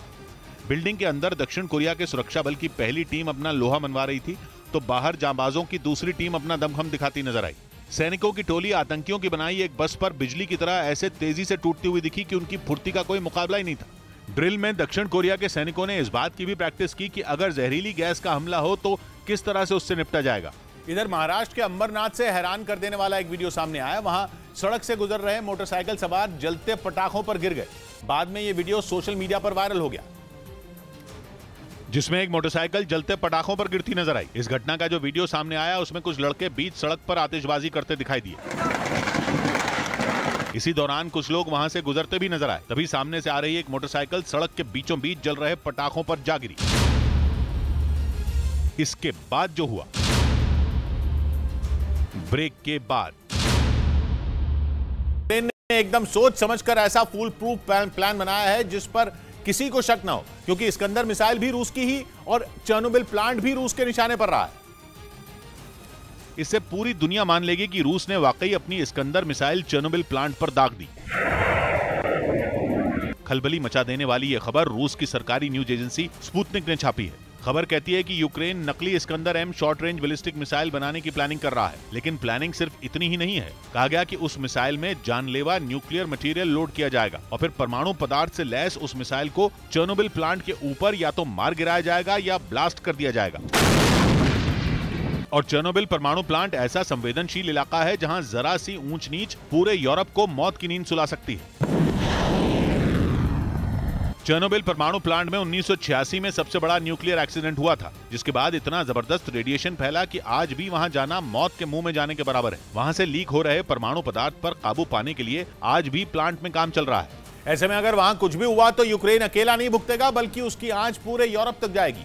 रूस का यह दावा उसी कड़ी का हिस्सा है जिसमें वो यूक्रेन पर अपनी जमीन पर डर्टी बॉम्ब फोड़ने की प्लानिंग का आरोप लगा रहा है, ताकि उसका आरोप रूस पर मर सके। डर्टी बम ऐसा बम होता है जिसमें आम बारूद में रेडियो एक्टिव पाउडर मिला दिया जाता है। इससे जैसे ही बारूद फटता है, जोरदार धमाका आसपास के चप्पे चप्पे में रेडियो एक्टिव पदार्थ फैला देता है। रूस यूक्रेन की इस कथित प्लानिंग की पोल खोलने के लिए दुनिया भर के देशों को फोन मिला रहा है। उसके रक्षा मंत्री भारत, अमेरिका, तुर्की, ब्रिटेन और फ्रांस जैसे कई देशों के रक्षा मंत्रियों को फोन करके डर्टी बम का जिक्र कर चुके हैं। हालांकि रूस ने न तो तब कोई सबूत पेश किया था और न ही अब। स्पुतनिक न्यूज एजेंसी ने बस एक बेनाम सूत्र के हवाले से खबर छाप डाली, जिसलिए रूस का दावा किसी के भी गले नहीं उतर रहा। लेकिन रूस का कहना है कि उसके सूत्र बता रहे हैं कि यूक्रेन ने डमी इस्कंदर मिसाइल बना भी ली है, जिसे उसकी एयरफोर्स चेर्नोबिल न्यूक्लियर प्लांट के एक्सक्लूजन जोन के ऊपर मार गिराएगी, ताकि पूरी दुनिया में ढिंडोरा पीटा जा सके कि रूस ने यूक्रेन पर परमाणु हमला कर दिया है। और अगर दुनिया ने यूक्रेन पर विश्वास कर लिया तो तीसरा विश्व युद्ध तय है, क्योंकि अमेरिका रूस को बिल्कुल साफ लफ्जों में चेतावनी दे चुका है कि अगर यूक्रेन पर परमाणु बम गिरा तो रूस को उसका खतरनाक अंजाम भुगतना होगा। इस बीच यूक्रेन ने दावा किया कि पुतिन यूक्रेन के परमाणु प्लांट में सीक्रेट बम बना रहे हैं, जिसे वो यूक्रेन में तबाही के लिए इस्तेमाल करेंगे। यूक्रेन का सबसे बड़ा परमाणु प्लांट पुतिन के कब्जे में है और उसकी कोशिश है कि वहां से रूस के सैनिक हट जाएं, क्योंकि उसे डर है कि पुतिन केवल मिसाइलें दागकर और बम बरसाकर नहीं रुकने वाले। वो यूक्रेन में तबाही की हद पार करने के मूड में है, जिसके लिए मिसाइल और दूसरे खतरनाक हथियार काफी नहीं है, क्योंकि 9वें महीने में पहुंच चुकी यूक्रेन जंग का नतीजा निकलता नहीं दिख रहा। पुतिन ने वहां बर्बादी का खुला खेल तो खेल लिया, लेकिन हार जीत का फैसला नहीं कर पाए, क्योंकि यूक्रेन को दूसरे देशों से हथियार मिलते रहे, जिनकी मदद से उसने कई इलाकों में वापसी की और उन पर दोबारा कब्जे का दावा किया, जिसकी वजह से रूस यूक्रेन के कई इलाकों पर पूरी तरह कब्जा करते करते चूक गया। लेकिन अब खबर है कि वो यूक्रेन में विनाश के लिए सीक्रेट बम बना रहा है। वो भी कहीं और नहीं बल्कि ज़ापोरिजिया न्यूक्लियर प्लांट में, क्योंकि इस न्यूक्लियर प्लांट पर रूस का कब्जा है। और यूक्रेन की कंपनी एनर्जोएटम का दावा है कि पुतिन ज़ापोरिजिया न्यूक्लियर प्लांट में सीक्रेट बम बना रहे हैं, जिसके लिए वो वहां रखी चीजों और रेडियो एक्टिव कचरे का इस्तेमाल कर रहे हैं। वैसे यूक्रेन ने दुनिया को अपना ये डर पहले भी दिखाया है और कहा है कि रूस वहां आतंकी हमले करने का प्लान बना रहा है, जिसके बाद उसने एक बार फिर रूस की नीयत पर उंगली उठाई। इस बार तो उसने ज़ापोरिजिया न्यूक्लियर प्लांट में चेकिंग की मांग ही कर डाली, क्योंकि वहां कचरे के रूप में बहुत सारी ऐसी चीजें हैं जिनसे रूस बम बना सकता है। यूक्रेन की कंपनी एनर्जोएटम ने मांग की कि संयुक्त राष्ट्र के अधिकारी यूक्रेन के न्यूक्लियर प्लांट का दौरा करें, क्योंकि वो जो कह रहा है उसके सबूत वहां मिल जाएंगे। कंपनी ने यह तक दावा किया कि रूस नहीं चाहता कि यूक्रेन या संयुक्त राष्ट्र के अधिकार ज़ापोरिजिया न्यूक्लियर प्लांट समेत उसके कब्जे वाले दूसरे न्यूक्लियर प्लांट में घुसे। एनर्जोएटम की ओर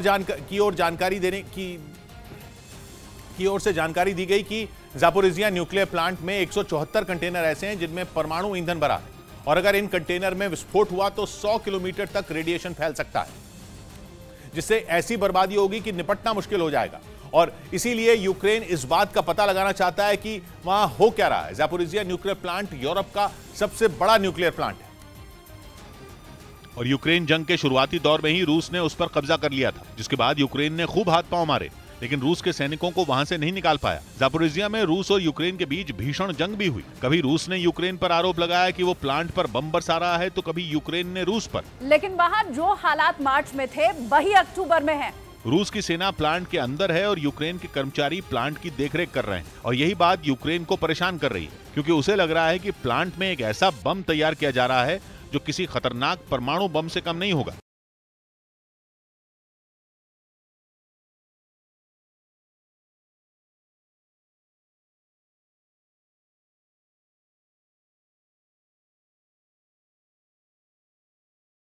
ब्रेकिंग न्यूज आ रही है। यूक्रेन के खुद पर डर्टी बम फोड़ने की साजिश रचने का आरोप लगाने के बाद रूस ने इस बार फिर बेहद सनसनीखेज दावा किया है। रूस के सरकारी मीडिया ने सूत्रों के हवाले से खबर छापी है कि यूक्रेन नकली इस्कंदर एम मिसाइल बनाने में लगा है। इस्कंदर एम मिसाइल रूस की परमाणु बैलिस्टिक मिसाइल है, जिसे उसने जमकर यूक्रेन पर दागा है, और अब रूस का कहना है कि यूक्रेन उस मिसाइल का नकली नमूना तैयार करके उसमें घातक परमाणु पदार्थ भरकर उसे अपने ही चेर्नोबिल परमाणु प्लांट के ऊपर फोड़ने वाला है। रूस के इस दावे ने पूरी दुनिया में तहलका मचा दिया है, क्योंकि चेर्नोबिल परमाणु प्लांट वो जगह है जहां आज से 36 साल पहले दुनिया का अब तक का सबसे भयानक परमाणु हादसा हुआ था, और आज भी वहां से रेडियो एक्टिव पदार्थ लीक हो रहा है। यानी रूस का कहना है कि पुतिन को फंसाने के लिए ज़ेलेंस्की चेर्नोबिल में बहुत ही शातिर परमाणु चाल चलने वाले हैं।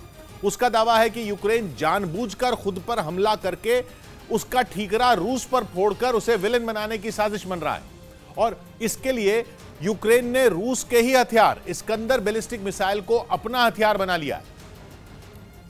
क्योंकि रूस जंग की शुरुआत से ही अपनी Iskander M short range ballistic missile से यूक्रेन पर आग बरसा रहा है। चाहे आम बम हो या परमाणु बम, इस्कंदर मिसाइल दोनों दागने की ताकत रखती है। और तो और वो एयर डिफेंस सिस्टम को चकमा देने में भी माहिर है। यानी इस्कंदर मिसाइल रास्ता बदलकर अपने टारगेट को खत्म कर सकती है। वहीं चेर्नोबिल परमाणु प्लांट शुरुआत से ही जंग का हॉटस्पॉट बना हुआ है। यूक्रेन पर हमला करने के पहले ही दिन रूस ने उस पर कब्जा कर लिया था, लेकिन एक महीने में ही बहुत बड़ी खबर है। ईरान की फौज के ठिकानों पर इजराइल के हमलों पर इजराइल ने ईरान की फौज के ठिकानों पर ताबड़तोड़ हवाई हमले शुरू कर दिए हैं। 3 दिन से ये हमले हो रहे हैं जो थमने का नाम नहीं ले रहे हैं। सीरिया में ईरान की फौज के ठिकानों पर इजराइल मिसाइलें दाग रहा है। ये भयानक हमले अचानक शुरू हुए हैं, जिसके बाद वहां अशांति और अफरा तफरी का माहौल बना हुआ है। ऐसा लग रहा है जैसे कोई जंग शुरू हो चुकी हो। इजराइल के ये ताबड़तोड़ हमले तब शुरू हुए हैं जब यूक्रेन की जंग में ईरान की बड़ी भूमिका की बात सामने आई है, लेकिन जिस तरह से ये ताबड़तोड़ हमले हो रहे हैं वहां नई जंग शुरू होती दिखने लगी है। इसीलिए सीरिया में हो रहे हमलों का सीधा कनेक्शन अब यूक्रेन से भी माना जाने लगा है। ताबड़तोड़ हवाई हमलों के जरिए इजराइल ने ईरान को झकझोर कर रख दिया है। ईरान की फौज के ठिकानों पर हो रहे हमले रुकने का नाम नहीं ले रहे हैं, जिसकी वजह से सीरिया में हड़कंप का माहौल बना हुआ है। पहले इस तरह के हमले रात के वक्त हुआ करते थे, लेकिन बीते 2 दिन से ईरान की फौज को दिन में भी चैन नहीं मिल रहा। दिन रात आसमान से आग उगलती मिसाइलों की बरसात हो रही है। हालांकि सीरिया की फौज ने दावा किया है कि उन्होंने इस तरह के कई मिसाइल हमलों को नाकाम कर दिया है। अचानक हो रहे ताबड़तोड़ हमलों की वजह ईरान की भी समझ से बाहर है, क्योंकि एक दिन पहले ईरान के हथियारों के कारखानों को निशाना बनाया गया था। दावा तो यहाँ तक किया गया था कि उस कारखाने में ईरान के शाहिद 136 ड्रोन बन रहे थे, इसीलिए हमलों का सीधा कनेक्शन यूक्रेन की जंग से जोड़ा जाने लगा। लेकिन इजराइल के हमले अब थमने का नाम नहीं ले रहे। इसका सीधा मतलब ये निकाला जा रहा है कि रूस का साथ देने की वजह से ईरान अब इजराइल के निशाने पर है। यानी साफ है कि जंग केवल यूक्रेन तक सीमित नहीं रहने वाली है, बल्कि अब यूक्रेन की जंग का दायरा तेजी से बढ़ रहा है। इजराइल के तेवर साफ कर रहे हैं कि वो अब ईरान के साथ निर्णायक जंग लड़ने का फैसला कर चुका है। और अगर ऐसा हुआ तो ये जंग विश्व युद्ध में बदल जाएगी। ध्यान देने की बात यह है कि इजराइल ने पिछले करीब 1.5 महीने से सीरिया में कोई हमला नहीं किया था। हालांकि उससे पहले इजराइल के सीरिया की जमीन पर हमले आम बात हुआ करती थी। वहां विद्रोहियों को निशाना बनाने के लिए अक्सर इस तरह के हमले होते थे, लेकिन इस तरह के ताबड़तोड़ हमले पहले कभी नहीं हुए थे। अचानक बीते 3 दिनों में ऐसा क्या हुआ कि इजराइल ने ईरान पर मिसाइलें दागनी शुरू कर दी? सवाल उठ रहा है कि आखिर इजराइल के इन हमलों का मकसद क्या है? इजराइल की कोशिश ईरान को सजा देने की है या वो किसी खास निशाने को दागने की कोशिश में है? ये अहम इसलिए है क्योंकि इन हमलों से ठीक पहले इजराइल ने ईरान पर गंभीर आरोप लगाए थे। दावा किया गया था कि ईरान सारे प्रतिबंधों का मजाक बना रहा है और दुनिया से छिपकर वो खतरनाक हथियारों की फैक्ट्री चला रहा है। इजराइल का आरोप है कि ईरान के बनाए ड्रोन का इस्तेमाल ही यूक्रेन में चल रही जंग में किया जा रहा है, जिसका इजराइल ने सबूत देने का भी दावा किया था। लेकिन सबूत देने से पहले उसने ऐसे ताबड़तोड़ हमले शुरू किए कि रुकने का नाम नहीं ले रहे। लेकिन इजराइल की फौज का यह ऑपरेशन इस बार सीरिया तक सिमटता नहीं दिख रहा, क्योंकि इस बार ईरान के पास रूस का भी समर्थन है। एक दिन पहले ही रूस ने ईरान से हथियार लेने के आरोपों पर सफाई दी थी। रूस ने साफ कहा था कि जब नेटो देश यूक्रेन को खतरनाक हथियार दे सकते हैं तो उसे भी अपने दोस्तों से मदद लेने का पूरा अधिकार है। मतलब ये कि अगर ईरान को रूस का साथ देने की सजा दी गई तो रूस भी जंग में कूद सकता है। यानी यूक्रेन की जंग में ईरान के कूदते ही समीकरण बदल गए हैं। ईरान के नाम पर दुनिया एक बार फिर बढ़ती हुई दिखने लगी है। ऐसी खेमेबंदी होने लगी है जो दुनिया को विश्व युद्ध की आग में झोंक सकती है। यानी इजराइल का इस बार का एक्शन बहुत बड़ी तबाही की दस्तक साबित हो सकता है।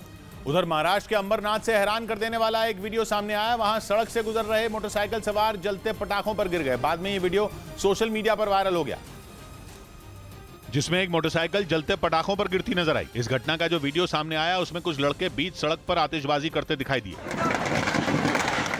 इसी दौरान कुछ लोग वहां से गुजरते भी नजर आए। तभी सामने से आ रही एक मोटरसाइकिल सड़क के बीचों बीच जल रहे पटाखों पर जा गिरी, जिसकी वजह से उस पर सवार 3 लोग भी उछलकर जलते पटाखों पर गिर गए। इस घटना के बाद वहां अफरा तफरी मच गई और वो तीनों पटाखों से बचने के लिए भागते दिखाई दिए। गनीमत ये रही कि समय रहते वो वहां से हट गए, वरना एक बड़ा हादसा हो सकता था। इस हादसे में तीनों लोगों को मामूली चोटें आईं।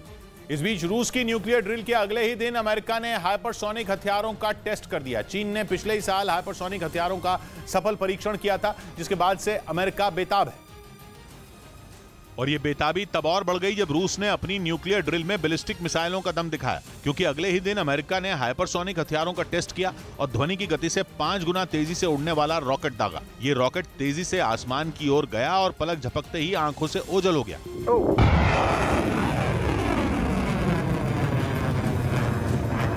अमेरिका की आर्मी और नौसेना ने ये टेस्ट वर्जीनिया में किया और वो एक और रॉकेट यहीं से दागने वाला है।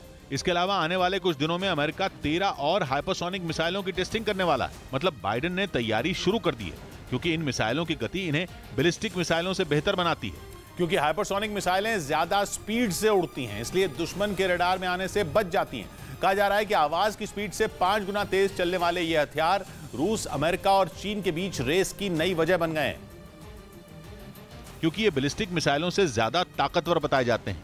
एक दिन पहले ही रूस ने अपनी न्यूक्लियर ड्रिल में बैलिस्टिक मिसाइलों से अभ्यास किया था। पुतिन की नजरों के सामने रूस की इन ताकतवर मिसाइलों ने जमीन, पानी और हवा में उड़ान भरी थी,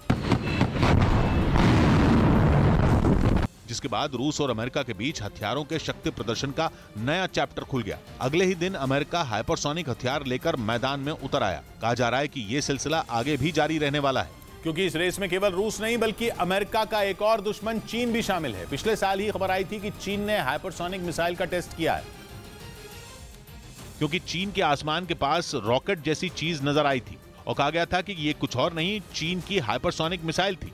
खबर तो ये भी है कि उत्तर कोरिया ने भी हाइपरसोनिक हथियार बना लिए हैं और उसकी मिसाइलें 1000 किलोमीटर दूर तक मार कर सकती हैं। कुछ दिन पहले किम जोंग उन का एक वीडियो भी आया था जिसमें वो मिसाइल की टेस्टिंग देखते नजर आए थे, जिसके बाद खबर आई कि वीडियो में जो हथियार दिखा था वो हाइपरसोनिक हथियार था। यानी यूक्रेन जंग के बीच दुनिया के कई देश हाइपरसोनिक हथियार बनाने में जुट गए हैं, क्योंकि जैसे हालात हैं वो उन्हें डरा रहे हैं। इस वजह से वो अपने हथियारों को अपग्रेड कर रहे हैं। इधर हिमाचल प्रदेश के मंडी में पुलिस ने चीनी जासूस को गिरफ्तार कर लिया। आरोप है कि चीनी महिला बौद्ध मठ में छिपकर भारत की जासूसी कर रही थी, लेकिन उससे पहले ही पुलिस ने उसे धर दबोचा। आरोपी के पास से 1 लाख की नकदी और 2 मोबाइल भी बरामद किए गए। पुलिस ने चीनी महिला के खिलाफ केस दर्ज कर लिया, जिसके बाद कोर्ट ने उसे 14 दिन की न्यायिक हिरासत में भेज दिया। उधर पटना के पास दानापुर में पटाखे जलाने पर विवाद हो गया, जो इतना बढ़ गया कि गोलियां चल गईं, जिसमें 4 लोग घायल हो गए, जबकि फायरिंग के दौरान आरोपी के सिर में भी चोट आई।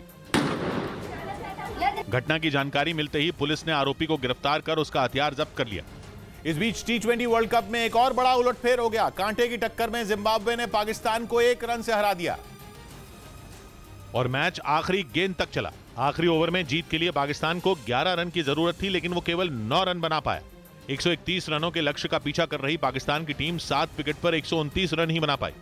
उधर रूस के राष्ट्रपति पुतिन ने यूक्रेन युद्ध लंबा खींचने के लिए अमेरिका के राष्ट्रपति बाइडेन को सबसे बड़ा विलेन बता दिया। अमेरिका को पहले ही इस जंग की वजह से दुनिया भर में काफी किरकिरी का सामना करना पड़ रहा है, क्योंकि फरवरी के महीने से जारी जंग अब 9वें महीने में पहुंच चुकी है। अब भी दोनों ओर से ताबड़तोड़ हमलों का सिलसिला जारी है। पुतिन ने इस जंग के लिए अमेरिका को जिम्मेदार ठहराया और आरोप लगाया कि उसके आदेश पर ही मार्च के महीने में यूक्रेन शांति वार्ता से पीछे हटा था। असल में पश्चिमी मीडिया का दावा है कि पुतिन जंग खत्म करने के लिए यूक्रेन के साथ बातचीत के लिए तैयार है, लेकिन यूक्रेन के राष्ट्रपति ज़ेलेंस्की इसे पुतिन का नया पैंतरा मान रहे हैं। इसलिए उन्होंने पुतिन के राष्ट्रपति बने रहने तक रूस के साथ किसी भी तरह की बातचीत से इनकार कर दिया। इधर रक्षा मंत्रालय ने जानकारी दी कि सेना का C-295 ट्रांसपोर्ट एयरक्राफ्ट का निर्माण गुजरात के वडोदरा में किया जाएगा। इस प्लांट की आधारशिला प्रधानमंत्री नरेंद्र मोदी रविवार को रखेंगे। जहां वायुसेना ने 40 C-295 ट्रांसपोर्ट एयरक्राफ्ट बनाने का लक्ष्य रखा है। बताया गया कि इस प्लांट में ट्रांसपोर्ट एयरक्राफ्ट का निर्माण मेक इन इंडिया की तर्ज पर होगा, जिसके लिए सेना ने टाटा के साथ करार किया है। उधर महाराष्ट्र के बारामती में अपनी मां पर हमला करने वाले बेटे को पुलिस ने गिरफ्तार कर लिया। हमले का वीडियो सोशल मीडिया पर वायरल हो गया, जिसमें दिखा कि पहले मां और बेटे के बीच कुछ कहासुनी हुई और फिर उसने एक बड़ा पत्थर उठाकर अपनी मां के सिर पर मार दिया। इसी मामले का एक और वीडियो सामने आया, जिसमें वो अपनी मां को थप्पड़ मारता दिखा। इधर पटना के पास हाजीपुर में बस और ट्रक की टक्कर में 2 लोगों की मौत हो गई, जबकि कई लोग घायल हो गए। टक्कर इतनी जोरदार थी कि बस के परखचे उड़ गए, जिसकी वजह से कुछ देर के लिए रास्ता बंद करना पड़ा। बाद में क्रेन की मदद से बस को सड़क से हटाया गया। पटना से बगहा जा रही इस बस में 50 यात्री सवार थे। इस बीच रूस के बेलग्रेद शहर में यूक्रेन जंग का विरोध करने वालों ने एक इलाके में रेलवे ट्रैक को उड़ा दिया। इसकी जिम्मेदारी रूस के एक संगठन ने ली, जो शुरू से युद्ध के खिलाफ है, और उसकी मांग है कि रूसी सेना जल्द से जल्द यूक्रेन पर मिसाइलें गिराना बंद करे, यानी पुतिन 8 महीने से जारी इस युद्ध को खत्म करने का ऐलान कर दें। और अपनी इसी मांग पर संगठन ने उस रेलवे ट्रैक को निशाना बनाया, जो इन दिनों यूक्रेन जंग में रूसी सेना के लिए बेहद अहम है, क्योंकि इसी रेल रूट के जरिए यूक्रेन की सीमा तक रूसी सेना के लिए हथियार और दूसरी जरूरी चीजों की सप्लाई की जा रही थी। यानी जानबूझकर इस रेल ट्रैक को चुना गया ताकि रूसी सेना को कमजोर किया जा सके। इस बीच ब्रिटेन का दावा है कि रूस में युद्ध का विरोध करने वालों की संख्या लगातार बढ़ती जा रही है और जून के बाद वहां रेलवे को निशाना बनाने की ये छठी घटना है। उधर इजरायल और लेबनान के बीच हुए एक समझौते ने यूरोप को बहुत बड़ी राहत दी। करीब 74 साल पुराने सीमा विवाद के सुलझने की वजह से नेचुरल गैस की किल्लत खत्म हो सकती है, क्योंकि इजरायल और लेबनान दोनों अब नेचुरल गैस निकाल पाएंगे। 1948 में जब इजरायल बना था, उसी वक्त से लेबनान और इजरायल में सीमा से जुड़ा विवाद है। दोनों के बीच समुद्री सीमा सैकड़ों किलोमीटर लंबी है। लेकिन उससे भी बड़ी बात यह कि जिस समुद्री सीमा पर विवाद है, वहां नेचुरल गैस का बहुत बड़ा भंडार है। इसका नाम है करिश गैस फील्ड। यहाँ नेचुरल गैस का इतना बड़ा भंडार है कि लेबनान और इजरायल दोनों की अर्थव्यवस्था को पंख लग सकते हैं। इस गैस फील्ड के दम पर अमेरिका रूस का खेल बिगाड़ सकता है। अब तक गैस की किल्लत का सामना कर रहा यूरोप ठंड में चैन की नींद ले सकता है। मतलब है कि इजरायल और लेबनान के बीच सीमा विवाद का सुलझना यूरोप के लिए बड़े फायदे का सौदा साबित हो सकता है। बल्कि माना तो ये जा रहा है कि लेबनान और इजरायल के समझौते के पीछे ये गैस फील्ड ही है। पिछले कुछ महीनों से अमेरिका की तरफ से इस समझौते की कोशिश की जा रही थी। यहां तक कि बिचौलियों की एक टीम अमेरिका से गई थी, जिसने दोनों देशों के नेताओं से बात की थी। लेकिन जंग की वजह से जब पूरी दुनिया की अर्थव्यवस्था बेहाल हुई, तो लेबनान भी बर्बादी की तरफ बढ़ने लगा था। माना जा रहा है कि लेबनान के मानने की ये बड़ी वजह रही, क्योंकि लेबनान की 3/4 आबादी इस वक्त गरीबी में जीने को मजबूर है। ऊपर से लेबनान को आर्थिक संकट से निकालने का कोई रास्ता नहीं दिख रहा था। इसीलिए गैस फील्ड से जुड़े विवाद को सुलझाना लेबनान के लिए बेहद जरूरी था, ताकि वो आर्थिक हालात को बेहतर बना पाए।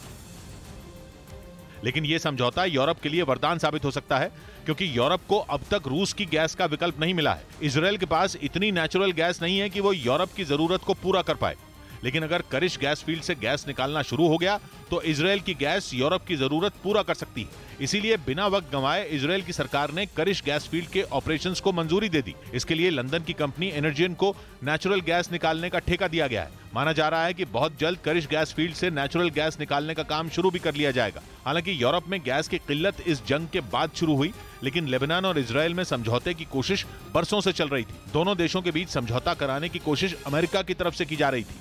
इस बीच केंद्रीय मंत्री किरेन रिजिजू ने अपने एक आर्टिकल में जम्मू कश्मीर के भारत में विलय पर पूर्व प्रधानमंत्री जवाहरलाल नेहरू की 5 गलतियां गिनवाई। उन्होंने जम्मू कश्मीर के भारत में विलय की 75वीं वर्षगांठ पर एक आर्टिकल लिखा और भारत के पहले प्रधानमंत्री जवाहरलाल नेहरू की 5 गलतियां गिनवाई। उन्होंने ऐतिहासिक दस्तावेजों में लिखी बातों के आधार पर पूर्व पीएम नेहरू की कश्मीर पॉलिसी पर सवाल उठाए और पीओके की समस्या के लिए उन्हें जिम्मेदार ठहराया। यही नहीं, रिजिजू ने दावा किया कि जो गलतियां 75 साल पहले हुई उन्हें अब सुधारा जा रहा है। जो 75 साल पहले पंडित जवाहरलाल नेहरू जी ने जो गलतियां की उसको मोदी जी ने ठीक किया है। किरेन रिजिजू ने नेहरू पर आरोप लगाया कि उन्होंने जानबूझकर कश्मीर के भारत में विलय को लटकाए रखा, जबकि कश्मीर के तब के राजा हरि सिंह इसके लिए तैयार थे। और उन्होंने जवाहरलाल नेहरू से बार बार कहा था कि कश्मीर का भारत में विलय कर लें, लेकिन नेहरू इसे टालते रहे। रिजिजू ने अपने लेख में जिन 5 गलतियों के बारे में लिखा उनमें सबसे पहले इसी गलती का जिक्र किया गया और रिजिजू ने नेहरू पर आरोप लगाया कि उन्होंने कश्मीर के विलय को लटकाए रखा, जबकि राजा हरि सिंह तैयार थे, लेकिन नेहरू ने अपने दोस्त शेख अब्दुल्ला को सत्ता देने के लिए देरी की, जिससे वहां अशांति हुई। क्योंकि अगर 1947 में ही कश्मीर का भारत में विलय हो जाता तो पीओके की समस्या ही नहीं होती। इसके अलावा रिजिजू ने लिखा कि कश्मीर का भारत में वैसे ही विलय होना चाहिए था जैसे बाकी रियासतों का हुआ था, लेकिन जवाहरलाल नेहरू ने उसके विलय को अंतरिम करार दिया। यही नहीं, 1948 में वो ये मुद्दा यूएन में ले गए, जिसे रिजिजू ने उनकी तीसरी गलती बताया, क्योंकि यूएन के दखल के बाद कश्मीर में जनमत संग्रह की मांग खुलेआम उठने लगी, जबकि बाकी रियासतों के भारत में विलय पर ऐसी कोई आवाज नहीं उठी। लेख में इसे नेहरू की चौथी गलती बताया गया। इसके अलावा रिजिजू ने जम्मू कश्मीर में आर्टिकल 370 लगाने को नेहरू की 5वीं गलती माना, जिसे बीजेपी ने वहां से हटाया। उधर ईरान के शिराज शहर में एक दिन पहले हुई गोलीबारी का पूरा वीडियो सामने आया। इस आतंकी हमले में 15 लोगों की मौत हुई थी, जबकि 40 से ज्यादा घायल हुए थे, क्योंकि हमलावरों ने शिया मुसलमानों के एक धर्मस्थल में अचानक फायरिंग शुरू कर दी थी। सामने आए वीडियो में एक आतंकी नजर आया जो भीड़ पर बंदूक ताने दिखाई दिया। इसके बाद तो उसने लोगों पर अंधाधुंध गोलीबारी शुरू कर दी। उससे बचने के लिए कुछ लोग एक हॉल में पहुंच गए, लेकिन हमलावर ने उनका पीछा नहीं छोड़ा और उसने वहां कई लोगों पर गोलियां चला दी, जिससे लोग जमीन पर गिर गए। इस भगदड़ में कुछ लोग अपनी जान बचाने में कामयाब भी हुए। इसके बाद उसने और उसके साथियों ने कई दूसरे लोगों को भी मौत के घाट उतार दिया। हालांकि थोड़ी ही देर में पुलिस ने हमलावरों को दबोच लिया। बाद में आतंकी संगठन ISIS ने इस हमले की जिम्मेदारी ली थी। इस बीच खबर है कि चीन, रूस और उत्तर कोरिया से निपटने के लिए अमेरिका और कनाडा ने शीत युद्ध के दौर का अपना एक पुराना हथियार फिर निकाल लिया है, लेकिन बदली हुई इस दुनिया में अपने दुश्मनों की मिसाइलों पर नजर रखने के लिए वो इस हथियार को अपडेट कर रहे हैं। क्योंकि चीन, रूस और उत्तर कोरिया अब एकदम एडवांस्ड बैलिस्टिक मिसाइलें बना चुके हैं, बल्कि चीन और रूस के पास तो आवाज की रफ्तार से 5 गुना तेज उड़ने वाली और एयर डिफेंस सिस्टम को चकमा देने वाली हाइपरसोनिक मिसाइलें भी हैं। इसलिए उत्तरी अमेरिकी महाद्वीप को उनके मिसाइल हमलों से बचाने के लिए अमेरिका ने कोल्ड वॉर के वक्त के वेपन सिस्टम पर फिर दांव लगाया है। इस हथियार का नाम है नोरैड, यानी North American air defence command. NORAD radar, jet interceptor, anti aircraft missile, command centre और मिसाइलों की चेतावनी देने वाले सैटेलाइटों का वो सिस्टम है जिसने अमेरिका को सोवियत संघ के बॉम्बरों से बचाया था। ऐसे में उसने एक बार फिर अपने उसी नोरैड पर भरोसा जताया है। इस बीच यूक्रेन की मीडिया ने दावा किया कि खार्किव में सामूहिक कब्रें मिली। आरोप है कि रूसी फौज ने यूक्रेन के सैनिकों के अलावा आम लोगों पर जमकर कहर बरपाया और खार्किव के अलग अलग हिस्सों में कई मिसाइलें दागी, जिनकी चपेट में आने से लोगों की जान गई। बताया गया कि जिस इलाके से सैनिकों और लोगों के शवों को कब्र से बाहर निकाला गया, वहां रूस ने ताबड़तोड़ हमले किए थे। रूसी सेना पर खार्किव के रिहायशी इलाकों को निशाना बनाने का आरोप लगा। यूक्रेन ने जब पुतिन के पंजे से खार्किव के इस इलाके को छीना, तब उसे सामूहिक कब्र मिली। असल में जंग शुरू होने के बाद से रूसी सेना ने यूक्रेन के कई हिस्सों पर कब्जा किया था, लेकिन बाद में ज़ेलेंस्की की फौज ने इन इलाकों से रूसी सेना को पीछे खदेड़कर अपनी जमीन वापस ले ली, जहां से उसे अब तक 1000 से ज्यादा लोगों के शव मिल चुके हैं। यूक्रेन का आरोप है कि रूसी सेना ने न सिर्फ लोगों को मारा, बल्कि उनके शवों को सही से दफन तक नहीं किया।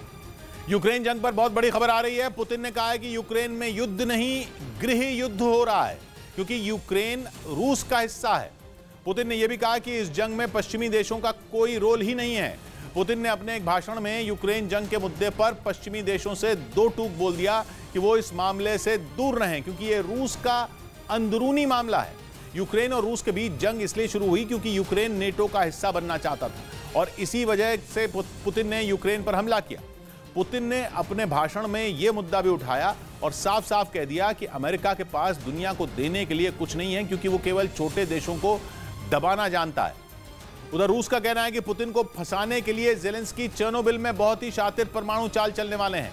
उसका दावा है कि यूक्रेन जानबूझकर खुद पर हमला करके उसका ठीकरा रूस पर फोड़कर उसे विलन बनाने की साजिश बुन रहा है और इसके लिए यूक्रेन ने रूस के ही हथियार इस्कंदर बैलिस्टिक मिसाइल को अपना हथियार बना लिया है।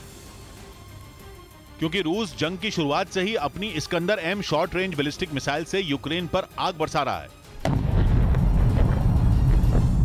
चाहे आम बम हो या परमाणु बम, इस्कंदर मिसाइल दोनों दागने की ताकत रखती है। और तो और वो एयर डिफेंस सिस्टम को चकमा देने में भी माहिर है, यानी इस्कंदर मिसाइल रास्ता बदलकर अपने टारगेट को खत्म कर सकती है। वहीं चेर्नोबिल परमाणु प्लांट शुरुआत से ही जंग का हॉटस्पॉट बना हुआ है। यूक्रेन पर हमला करने के पहले ही दिन रूस ने उस पर कब्जा कर लिया था, लेकिन एक महीने में ही उसे वहां से निकलना पड़ा था। इसलिए रूस का कहना है कि यूक्रेन ने एकदम सोच समझकर ऐसा फुल प्रूफ प्लान बनाया है जिस पर किसी को शक न हो, क्योंकि इस्कंदर मिसाइल भी रूस की है और चेर्नोबिल प्लांट भी रूस के निशाने पर रहा है। इससे पूरी दुनिया मान लेगी कि रूस ने वाकई अपनी इस्कंदर मिसाइल चेर्नोबिल प्लांट पर दाग दी। खलबली मचा देने वाली यह खबर रूस की सरकारी न्यूज एजेंसी स्पुतनिक ने छापी है। खबर कहती है कि यूक्रेन नकली Iskander M short range ballistic missile बनाने की प्लानिंग कर रहा है, लेकिन प्लानिंग सिर्फ इतनी ही नहीं है। कहा गया कि उस मिसाइल में जानलेवा न्यूक्लियर मटेरियल लोड किया जाएगा और फिर परमाणु पदार्थ से लैस उस मिसाइल को चेर्नोबिल प्लांट के ऊपर या तो मार गिराया जाएगा या ब्लास्ट कर दिया जाएगा। और चेर्नोबिल परमाणु प्लांट ऐसा संवेदनशील इलाका है जहां जरा सी ऊंच नीच पूरे यूरोप को मौत की नींद सुला सकती है। चेर्नोबिल परमाणु प्लांट में 1986 में सबसे बड़ा न्यूक्लियर एक्सीडेंट हुआ था, जिसके बाद इतना जबरदस्त रेडिएशन फैला कि आज भी वहां जाना मौत के मुंह में जाने के बराबर है। वहां से लीक हो रहे परमाणु पदार्थ पर काबू पाने के लिए आज भी प्लांट में काम चल रहा है। ऐसे में अगर वहां कुछ भी हुआ तो यूक्रेन अकेला नहीं भुगतेगा, बल्कि उसकी आंच पूरे यूरोप तक जाएगी। रूस का यह दावा उसी कड़ी का हिस्सा है जिसमें वो यूक्रेन पर अपनी जमीन पर डर्टी बॉम्ब फोड़ने की प्लानिंग का आरोप लगा रहा है, ताकि उसका आरोप रूस पर मर सके। डर्टी बम ऐसा बम होता है जिसमें आम बारूद में रेडियो एक्टिव पाउडर मिला दिया जाता है। इससे जैसे ही बारूद फटता है, जोरदार धमाका आसपास के चप्पे चप्पे में रेडियो एक्टिव पदार्थ फैला देता है। रूस यूक्रेन की इस कथित प्लानिंग की पोल खोलने के लिए दुनिया भर के देशों को फोन मिला रहा है। उसके रक्षा मंत्री भारत, अमेरिका, तुर्की, ब्रिटेन और फ्रांस जैसे कई देशों के रक्षा मंत्रियों को फोन करके डर्टी बम का जिक्र कर चुके हैं। हालांकि रूस ने न तो तब कोई सबूत पेश किया था और न ही अब। स्पुतनिक न्यूज एजेंसी ने बस एक बेनाम सूत्र के हवाले से खबर छाप डाली, इसलिए रूस का दावा किसी के भी गले नहीं उतर रहा।